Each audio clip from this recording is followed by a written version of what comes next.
And that way we can put it out on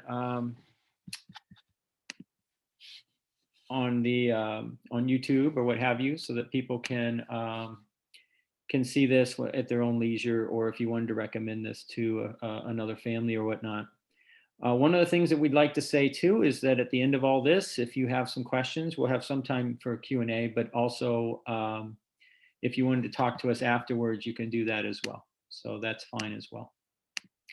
I appreciate you all coming out on a Monday night at 7. The reason why we did this was we figured that a lot of folks might be putting their kids to bed around this time, including Miss Tennie. So we are very grateful for you all to be able to join us tonight. This is called Parenting in a Pandemic. We realize that's a pretty broad topic. What we were thinking about when we thought about what we wanted to talk about in a short period of time was how we've been kind of finding our way through 2020 and on into 2021. Some tips on how to use some strategies and coping skills to work with regulation for our kids. We also want to talk about what we learned from our experiences with our own kids, but also with kids in our schools from 2020. And then finally, we're going to share some resources with you. So one of the things that I think we can all agree on is that we've been in the same storm, but we have very different boats. We have very different challenges, different kids, different things that are going on in our personal lives. And it's just been different in some ways, but we've all been in this together in a lot of ways as well. And I think that those challenges that we've been dealing with have taken their toll on us. The one thing you hear on planes, which I think is really important, is that we recognize that we need to put the oxygen mask on ourselves first. And that's a hard thing for us to do as parents. But in order for us to help our kids, we need to be taking care of ourselves through this as well. The one thing I would say about how we've been able to navigate through these tough waters is that at first, and I kind of like to use Brene Brown, her example in this is like a 3-act play. At first, I think we all kind of went out there thinking this was only going to last a couple weeks, maybe a month or something like that. So the storm was going to be quick. So we went out and bought lots of toilet paper and some sanitizer, and we thought we were going to make it through that. But this did not turn out to be a sprint. This has turned out to be a marathon. And I think we kind of started to realize that around April, I'd say. And in that, if you look at it as a 3-act play, the first act, everything's kind of a honeymoon period, and maybe we use our own coping mechanisms and things like that. But in that second act is when our hero or heroine is just overwhelmed because their coping mechanisms aren't working, and they've tried all the different things that worked in the past, and their experience isn't working. I feel like we're getting through that period of time. We've realized that this isn't going away quickly, and we've made some adjustments and we've pivoted. And I think that's the good news. I think in the third act, which I feel like we're coming to, we've started to realize there's a new reality, and that the old reality maybe wasn't all peaches and cream either, that we've learned to slow down. We've learned that we needed to prioritize certain things differently. We've learned that our kids are maybe a lot more resilient than we thought they were. But this is also something where we've had to pivot with that as well and adapt to that, and how we're going to change and make sure that they're doing the best that they can, and that we're doing the best that we can with them as well. Ultimately, I think we've also had to learn to be vulnerable and understand that we're not going to have all the answers, and we're going to have bad days, and that there's nothing wrong with you. That's just being a parent, but it has been even more challenging in this time frame. And I think we have to be good to ourselves, and we're going to get through this. We're going to be okay. And you need to believe that for yourself as much as for yourself, but really for your kids, to reassure them as you're going through these tough times. That if we're not feeling like we're okay or that we're going to be okay, we need to get our own counseling. We need to do our own work so that our kids know that they can rely on you and that you're being a good role model and you're demonstrating that resilience that you want to see in them. So with that said, Sarah, we're going to go ahead and move to regulation then. So if there's one thing that I feel like I've learned since this whole thing started, it's that, I mean, I knew parenting was hard before. At the beginning of the pandemic, I had one child. Now I have two, and that's a whole different ball. Oh, I muted you, Sarah. Sorry. I meant to mute somebody else. Hold on. Where is Sarah? I gotta unmute her. There she is. If you were here for the beginning of the conversation, you know that he's actually been planning this. He's pretending it was an accident. He's got too much power. Too much power. I meant to mute somebody else. Sorry. So I hope that if nothing else, you know, I hope you hear and realize that parenting is so hard, and there's no such thing as perfection. We are humans. We are learning this together. We hope that each day can be a little bit better than the day before. And some days that's just not going to happen. In my role as a school counselor, I work a lot with dysregulated students. So kids who are having a hard time managing their emotions, and that's going to come out in a lot of different ways. I've also been noticing this, not so much in my 6-month-old, because I mean, she's still figuring out emotions, but in my 2-year-old, I see this a lot. And so there's 3 ways that we can work with our kids when they're emotionally dysregulated. And the first is to help them regulate. I always try to remind myself that if kids could regulate on their own, they would. We have to help them learn some of those skills. So maybe you notice in your kids that they're more short with you, or maybe they yell at you, or they're yelling at their brothers or sisters, or they're just not how you would expect them in a normal state. And our job in this is to help them regulate and help calm their body down. When they're heightened emotionally, they can't think clearly. I can't think clearly when I'm heightened emotionally. And it's really important that we remember that your child's behavior is not always a reflection of your parenting. Okay. Our kids are learning, they have big feelings in little bodies. That doesn't mean that you're a bad parent if your kid melts down. You're not a bad parent if your kid melts down multiple times a day. And from the time I come home from work till when they go to bed, which is about 2.5 hours, we experience at least 2 to 3 meltdowns a night. Okay. I really try not to take that personally. My job is to help my son through that and figure out how he can manage his emotions in a safe and comfortable place. Okay. It's also okay to not like your children or your children's behavior from time to time. Sometimes our kids do things that are really unlikable. We still love them. We're still going to be with them through it, but you're allowed to acknowledge that. Ultimately, behavior is communication.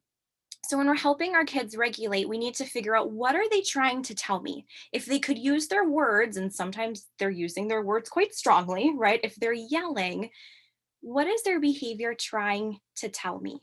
Kids thrive on structure and they thrive on routine. And so if they know how you will respond to them, if you do it in a consistent way, that will help them learn how to regulate. So an example of this, and again, how I deal with my 2.5-year-old is very different depending on the age of your child. But my kiddo really struggles when he has to transition away from something he likes to do to something different. Doesn't matter if it's something that he's going to enjoy, like eating. If it's something that he has to stop doing, that's really hard for him. And he'll say no, and he'll yell, and sometimes he'll throw himself on the ground, because toddlers are really nice and they do that. And so what we've started to do is give him the space to have those feelings, and also acknowledge that we're there with him, and ask if he would like a hug. If you're not a hugger, don't ask your kid if they want a hug, because that's just going to be uncomfortable for everyone, right? But for us, that's what works to help recenter him. And sometimes he just needs some time away. Okay. It's just like, if you can remember back, depending on how old your kids are, when we're trying to get them to sleep at night. Okay. Sleep training is very similar to emotional regulation. We have to be consistent. They have to know what to expect. So, whatever is going to work for you, whatever is going to work for your child, do that. Okay. But we're trying to help them calm down. So, that might be removing them from the environment that is causing them to be overstimulated. It might be giving them a space to talk about what's going on or not talk about what's going on, but let them know you're there for them when you want to. Something that I've found to be really successful in the schools is first, then. So, say, first, I want you to maybe focus on your breathing, take some deep breaths, then we'll talk about what's going on. Or, first, I need you to calm down, depending if your child's older and they have some strategies already, then we'll talk about it. So, first, then, sometimes when our kids are dysregulated, they might not be able to talk or they don't want to talk. In those cases, you could say, hold up a number one if you want to do this, or a number two if you want to do that. Allowing kids choice in that is going to help them start to regulate, but it's choices that you feel comfortable with because you are still the adult in that situation. Just as an aside, if your kid is struggling with sleeping, you're probably going to notice that it's a lot harder for them to regulate their emotions. Okay. When I don't sleep, I'm a disaster. And for our kids, it's multiply that at least times 10.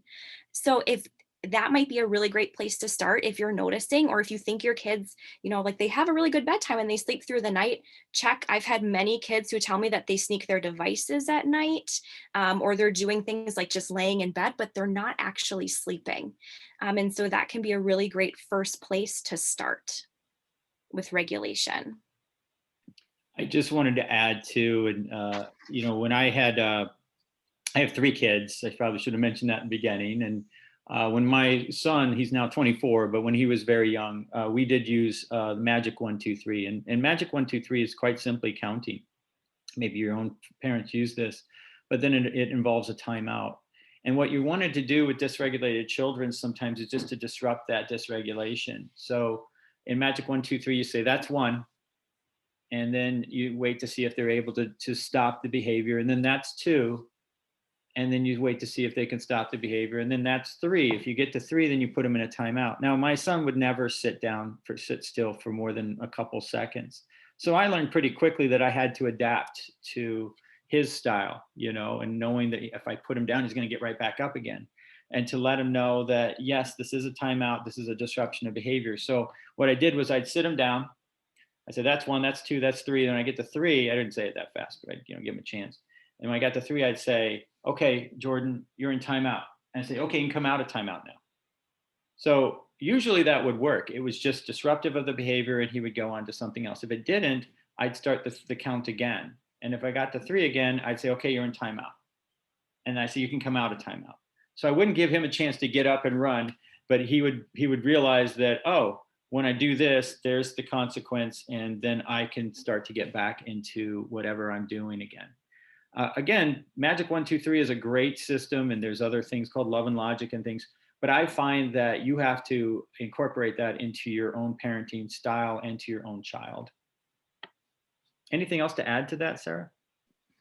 You were talking about 1, 2, 3 magic. Just we call it a reset in our house. So I've noticed, with kids, my own included, they get stuck kind of in a loop, right? So when kids are dysregulated, they might say the same thing over and over again, getting increasingly more frustrated.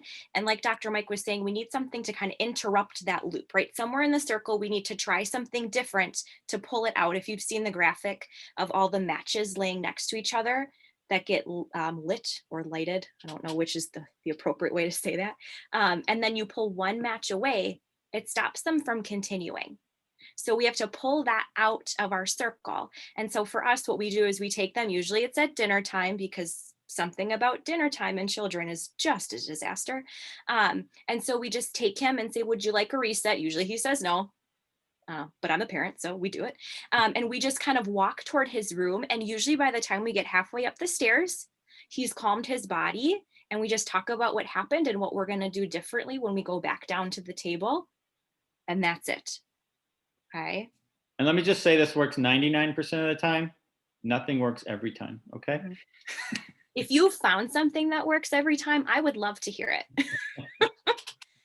So once we've gotten our children regulated, okay, and you'll have an idea about what that looks like. Maybe you notice their posturing is different. They seem more relaxed. If you got a kid who tenses up all of their muscles, you might notice them start to relax. Their breathing will slow down, right? You'll see some of those signs in their body that give you a clue that they're starting to regulate. This is when we need to relate and build on that connecting, loving relationship that we have. There is no such thing as a perfect parent, but we do need to show up. And by showing up when the feelings are big and tough. So, this is when we connect with our kids and we let them know what we're seeing. Okay. Wow. Looks like you're really upset right now.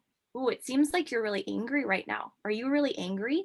Okay. So, depending on the age of your student, like if you have a 5 to 7-ish year old, you might need to help give them some of those feeling vocabulary words. But older kids, they might get more irritated if you try and tell them how they're feeling. So, give them that opportunity to say back, like, no, that's not really how I'm feeling, and talk through that. This is how our kids build the pathways in their brains to deal with those big emotions, is when we say it's comfortable here, it's safe here for us to feel this way, number one, and that we're going to work through it together. I will tell you, you know, I am not very graceful in this sometimes. I am a parent. I lose my temper. I say things, I'm pretty short, but I really try and remember that at the core of everything is our loving relationship.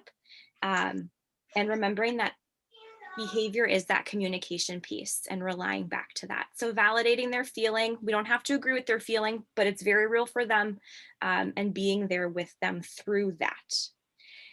This might be a time when we might send we might send our kids to a time out. Consider how much time you isolate your child. So timeouts are very much for them as they are for us, right? Sometimes I just need time to take a breath, recenter myself so I can try it again, as much as he needs that recentering too. But reminding them, I'm going to come back in 2 minutes so we can chat. I'm going to check in. Not, I'm going to banish you to your room. That's just where it's going to be. Okay. Reminding them, I'm still here for you, but you're going to have your own space for a little while. We don't want them to feel as though they need to isolate in their feelings and that they need to deal with it on their own.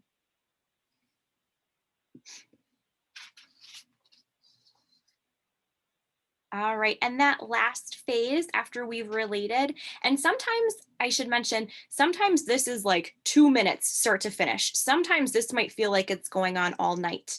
Okay. So it really just depends on what's going on. The last step is reasoning with our kids. Okay. This might be where you have a consequence depending on what has happened.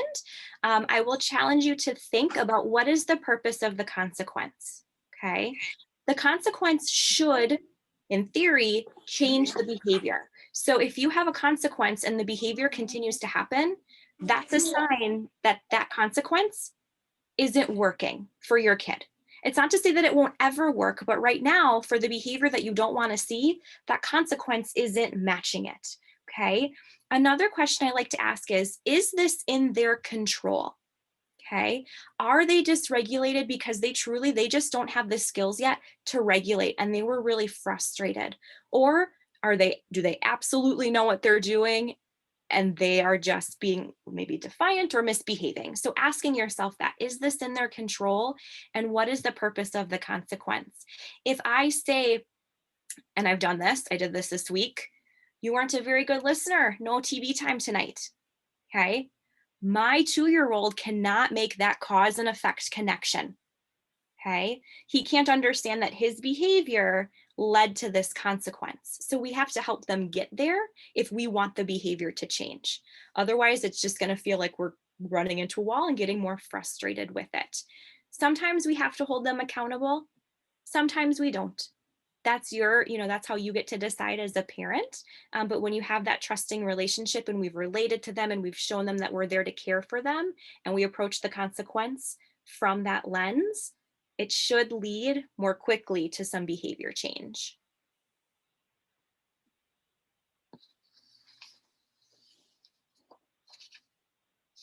I'm wondering if this would be a good time to see if anybody has some questions. Since there's so many of us here today, if you could put it in the chat, then we might be able to answer some questions at this point.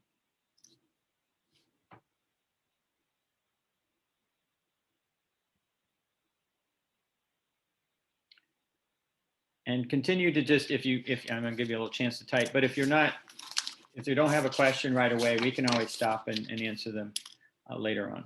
So I'll go ahead and continue them. So first of all, I just want to say that it's been an interesting ride so far. And Ted Neitzke, who has a podcast called Smart Thinking, it's about leadership and education. He said, if we made it this far, we're winning. And I really like that way of thinking. Secondly, I've been presenting to sixth graders and high school students over the last 3 weeks.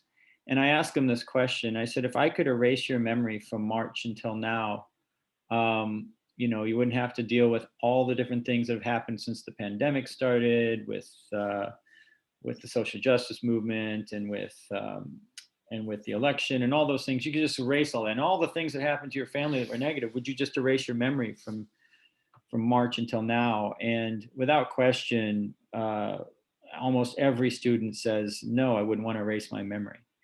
And then I ask them why, and they say, well, because a lot of good things happened. And they also get to the point where they say, and I've learned a lot. And even though a lot of this stuff has been challenging and even negative, it's also made me realize a lot of positives that are going on in my life as well. And I think that that's happened for a lot of children as well. We've seen a lot of resilience built. Some of the things that we've learned, though, is that we really want our children to have routine. And routine means a bedtime. Routine means certain chores and stuff that they want that they should do. It means waking up at a certain time. It means doing schoolwork. But it's not all negative. Routine also means having takeout night. Routine also means having after chores a reward of some time together. And that time could be done with board games, or that time could be spent making a snowman, or that, something to do together with each other. Routine also means eating dinner with each other, making sure that you're having time to sit and have pleasant conversations that have nothing to do with talking about the pandemic, maybe have nothing to do with talking about really homework or anything, unless it's fun stuff that they want to talk about. But time to kind of talk and connect with your child in a positive way. We've had some honest talks on our way to go pick up food. So if you can somehow get your child together alone and just wanting to have a conversation with them on their way where there's something they're excited about doing. That's always nice to have honest conversations during this time. And I think particularly for our older kids, third, fourth, fifth graders on up, they really want to have those conversations. They want to be able to say to you that they're scared or that things have been rough or something like that. And I really do think that it's important to keep things fun in their lives, even if it is something that they don't want to do. So again, any kind of awards or acknowledgments, how proud you are of them, all those types of things can be a lot of fun. I think we've also found that we need to model empathy for our kids. When they get upset about something that's going on for someone else, whether they've seen it on the news or a friend's talked about it, ask them, is there something we want to do for that person? Now, some people say, well, that may cost money. You don't have to do that. It can be a symbolic gesture. You can give them well wishes. I wish them well. You can send prayers their way. But if it's something that is symbolic, that can also be very important. During this time of a lot of things that are in upheaval, sometimes we forget how important it is to teach our kids the simple lesson of empathy and caring and those types of things. And I think that's been really an opportunity for our teachers, for our families and our parents to be able to do that with their kids. Encourage movement. Kids need to move.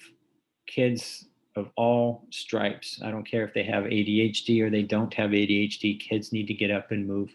So any way that you can encourage that, and again, it might be doing a chore, it might be going out to get the mail, it might be something that's very simple for them to do, but to get them outside if you can, even during the winter, but certainly getting them up and moving and not just sitting all day.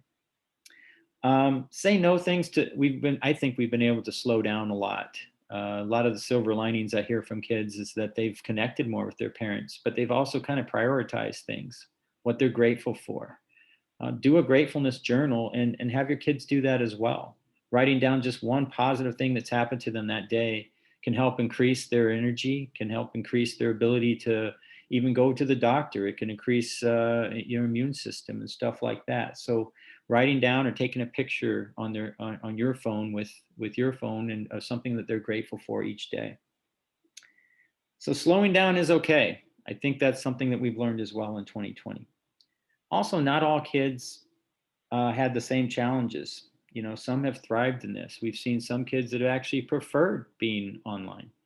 I think that's not all negative. If you're a pretty shy kid and you were just trying to come out of your shell a little bit and you can participate more online, that's not all bad. If it's something where they need to face their fears and connect with kids more, then I do encourage as much as you can to have kids connect in any way that they can, even if that's over video games. I've dropped a lot of my concerns about video games that I had before this because I see that that's a main way that my son now connects with other kids because they can put on their earbuds or earphones or I don't know, I'm getting out of my comfort zone here when I talk technology, but they can talk to their friends and stuff that way.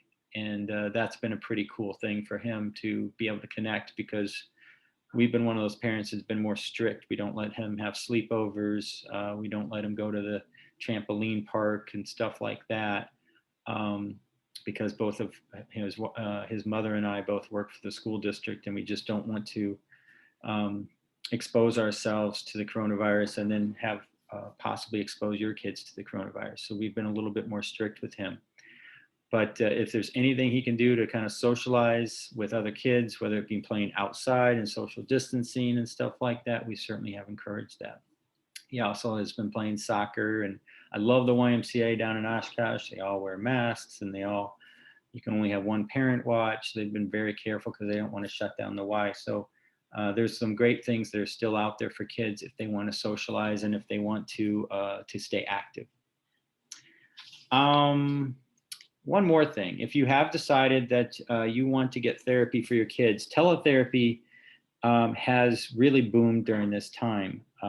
There were some folks that were doing teletherapy before all this, but now it has really caught on. Teletherapy is basically doing what we're doing right now, but with a therapist. It's on a Zoom and or other platform, and they're able to talk to the child through the Zoom. I think it also saves that time and energy of trying to get everybody up into the counseling office, but also it maybe involves you a little bit more.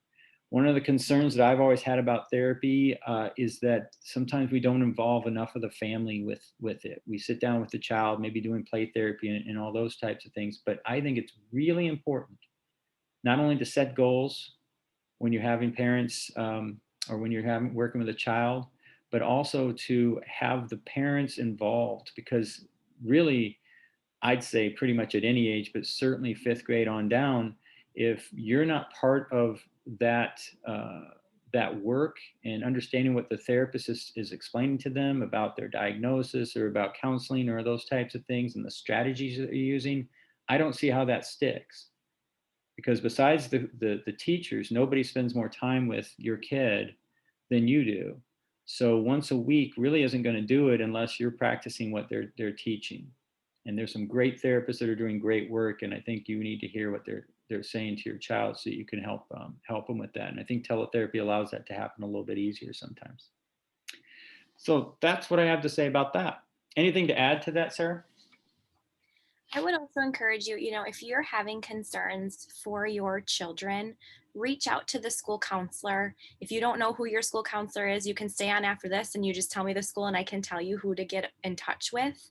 Um, speaking for me personally, I can't speak for the other ones, but it's my job to talk with them and see what's going on and be a partner with you to help them find success. That's our job. And so sometimes we kind of I see myself a little triage, right? So meeting them, seeing what's kind of going on, and if I feel like this might be something that they would benefit more from therapy, we have that conversation, but we want your children to be successful. When Dr. Mike and I have talked about, we don't like in these unprecedented times, right? We hear that all the time, but truly that's what's going on. And so we don't have a rule book, we don't have a playbook. We're making this up pretty much as we go along, but we want to be there to help support you. One of the things, and I totally agree with that. I think there are some great teachers, some great school counselors. We have a school social worker now in the elementary level. We have school psychologists. We're all there to help you. I do want to make sure that you see our emails down there, and we can put that in chat as well. But if you want to email us and just kind of set up a time that you want to talk to one of us, that is fine with us. I also want to show you some things. And again, I've shared this this PowerPoint, so you can just press on one of these links. And this one has a lot of great resources on it. We certainly have emergency stuff on here, runaway hotlines, domestic abuse, sexual assault, but we have a lot of mental health resources on here. This is not an exhaustive list. These are some folks that we have worked with, and we know that they do good work, but there's a lot of other folks that do good work too. And you're always welcome to call me if you want to say, my child is struggling with OCD, for example, and they can give you some specific resources because there's some specific treatments that work for that. I also want to point out this right here, the NAMI Parent Peer Advocate. Her name is Megan McLaughlin. That is just for elementary students. Megan is a parent herself. She also works for the National Alliance for Mental Illness out of Appleton. And she's our parent peer advocate. What that means is that she can talk with you about navigating through sometimes the really difficult process of getting mental health services for your child. She can talk about the diagnosis. She can talk about her own experiences with bipolar disorder, anxiety, autism. She has a wealth of information. And she has what they call lived experience. So in order to be a parent peer advocate for NAMI, you have to have had your own mental health issues and or your children has. And so she can talk to you specifically about some of the things that she's tried. She's a tremendous listener as well. So I really highly recommend utilizing her services, and they're free. We actually have hired her on as part of our relationship with NAMI. On the second page of this handout is a lot of different resources for food, for emergency services, you name it. We just put a bunch of stuff on here: Boys and Girls Club, Community Closet, food programs, Levin, and stuff like that. Besides that, let me see, I'll get back to we have a chat here, so I want to see what that says. We do have a question, Dr. Mike, about opinions on teletherapy for young children and their ability to connect. Sounds like someone has a 7-year-old that's been seeing a counselor virtually for 6 months and it's hard to grab attention.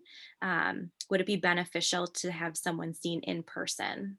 Absolutely. And what I would do is I would tell the therapist, the virtual therapist, that you're concerned that it's not working.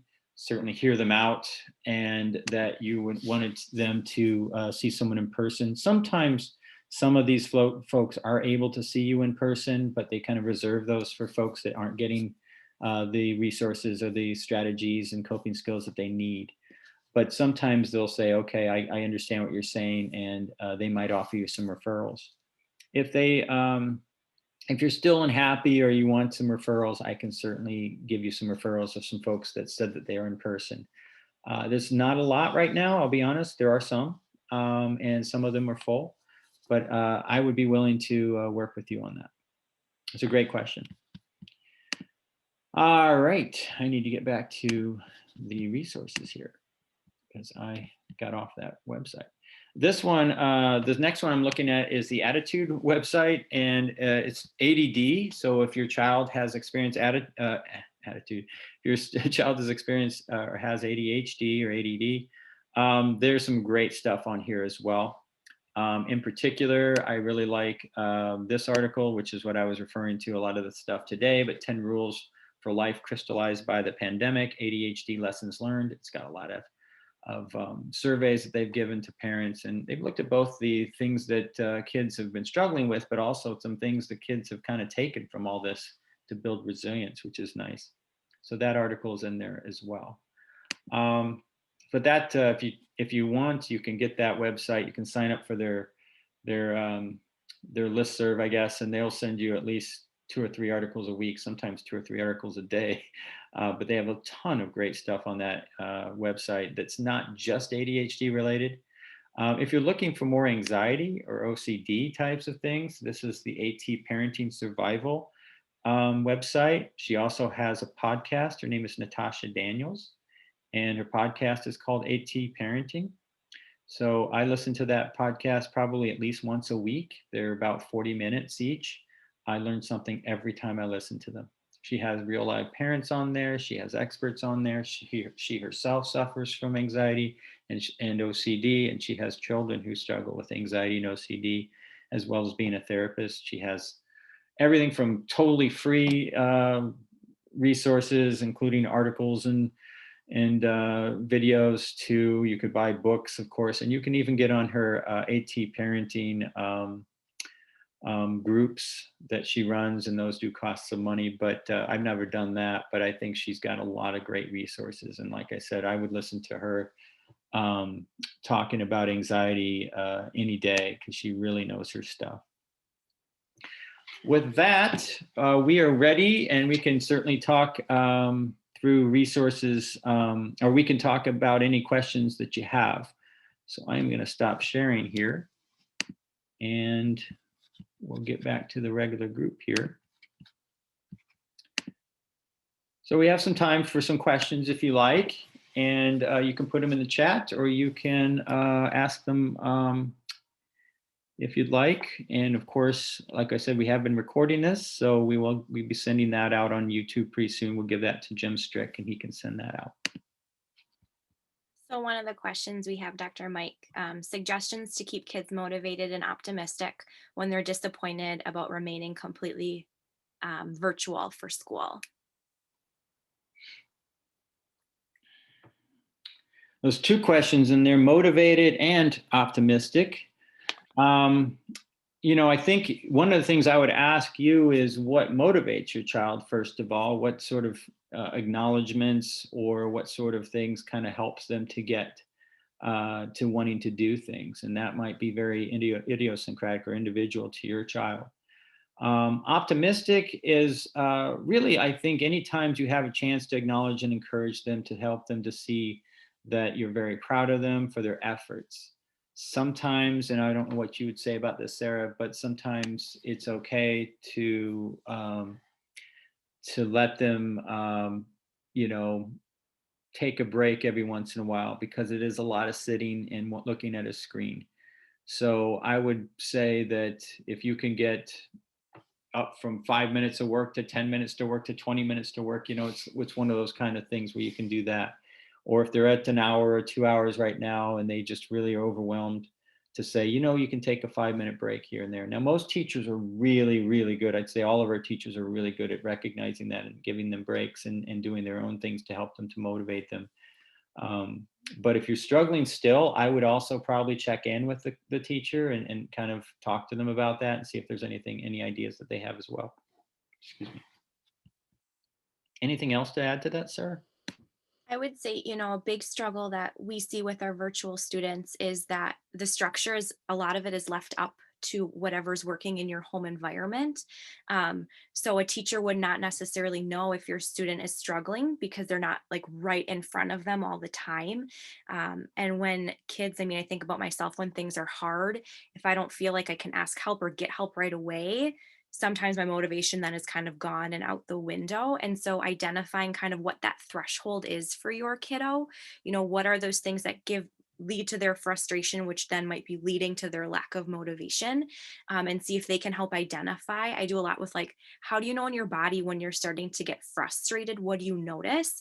And see if you can kind of tap in and have them pay attention to those things, because that could be a time when they take a break, when they ask a question, or just do something to, again, disrupt that cycle to hopefully keep them going.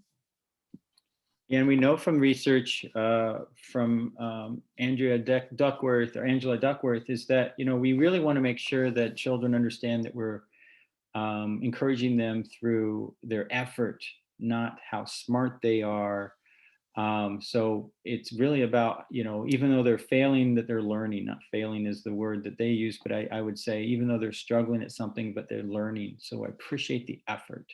We make sure that we talk about that more than we talk about whether they got an A or an F, or whether or not they are super smart or something like that. Those kinds of things really aren't very helpful. It's much more helpful to talk about, I really liked how much you worked on this, and I'm really proud of how hard you're working. You can tell by how you did on this particular assignment how hard you worked on that type of stuff. And I also think the acknowledgement that every day is a new day.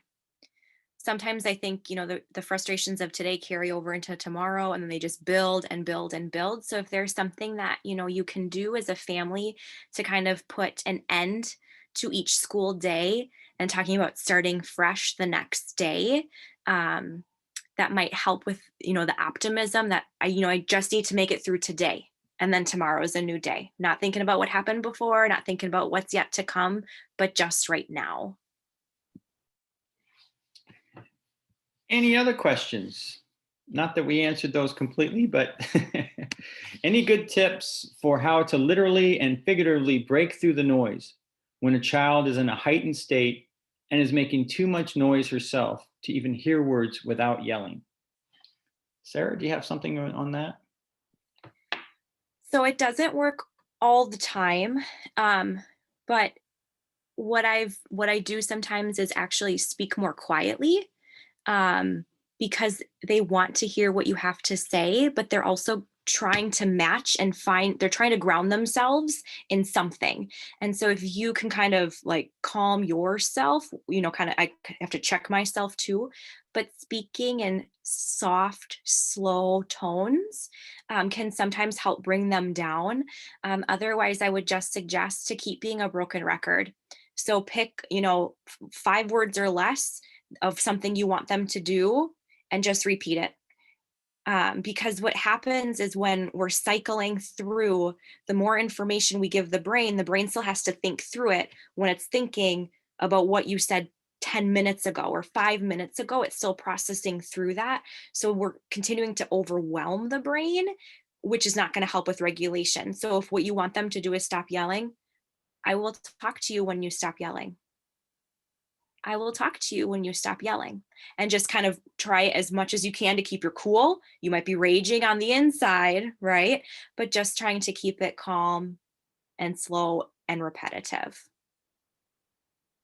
I couldn't agree more. And I've seen so many school counselors use that technique. So very helpful.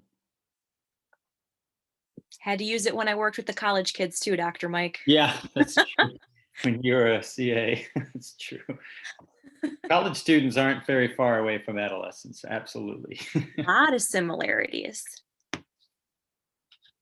And also give yourself some grace when you do yell, because it's going to happen, right? Like, we can feel guilty about it, we can feel bad about it, but we're still human. We're still figuring this all out and working through it.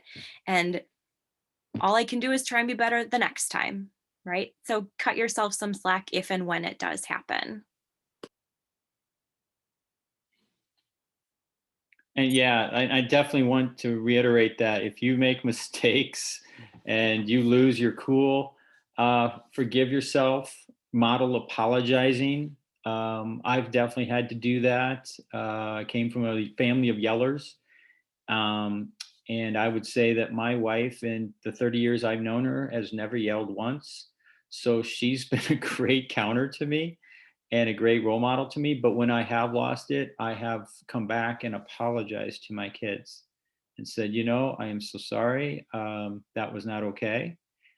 So it's okay to be, have some humility too, at some level, to say, I'm sorry, that just wasn't a good way of dealing with that. Because you want to model that, because the kids should also be able to come back and say they're sorry, mommy, or they're sorry, daddy, because they were not able to keep themselves together at times too. So that could be a wonderful way to model that. And if you want strategies to help your kids like work through and like kind of calm their body, there's an app and it should be on all of the elementary kids' iPads. They have access to it, but it's called, and I'll put it in the chat, but it's called Stop, Breathe, and Think, which helps them identify how they're feeling. And then it gives them an exercise to practice. And then at the end, kind of checks in and says, are you still feeling this way? And if so, then they can do another exercise. And so in those moments when it feels like you're kind of stuck in that loop, that might be enough of a distraction to kind of interrupt that cycle while also teaching them the skills to hopefully regulate. So I'll put that in the chat. Yeah. So for those folks that have hung on through all this time, I appreciate it so very much.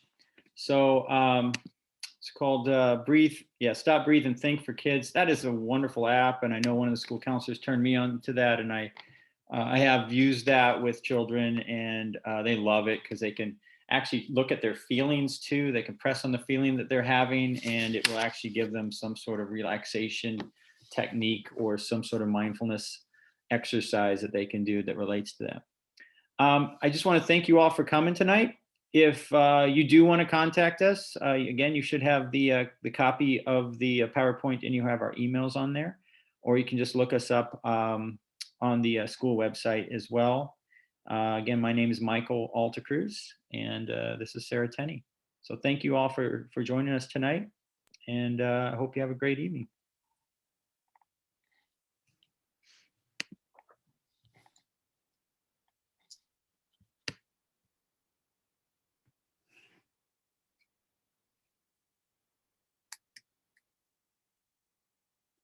A lot of nice people saying thank you, so that's sweet.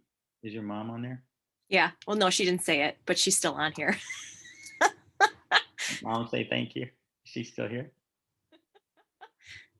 Thanks for coming, Mom. That's your mom? That's my wife. No, not. Well, now it's Nice weird. job. Nice job.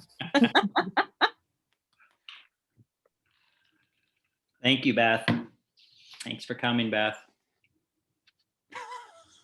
Oh, Mom. Aw, that's so sweet. Thank her for that. That's genetic. Cried everything. You have a wonderful daughter, Linda. Oh boy. Now it's gonna get weird. Any weirder than my wife coming on there? That was weird, right? Not really. She works with you. All right. So I will turn off the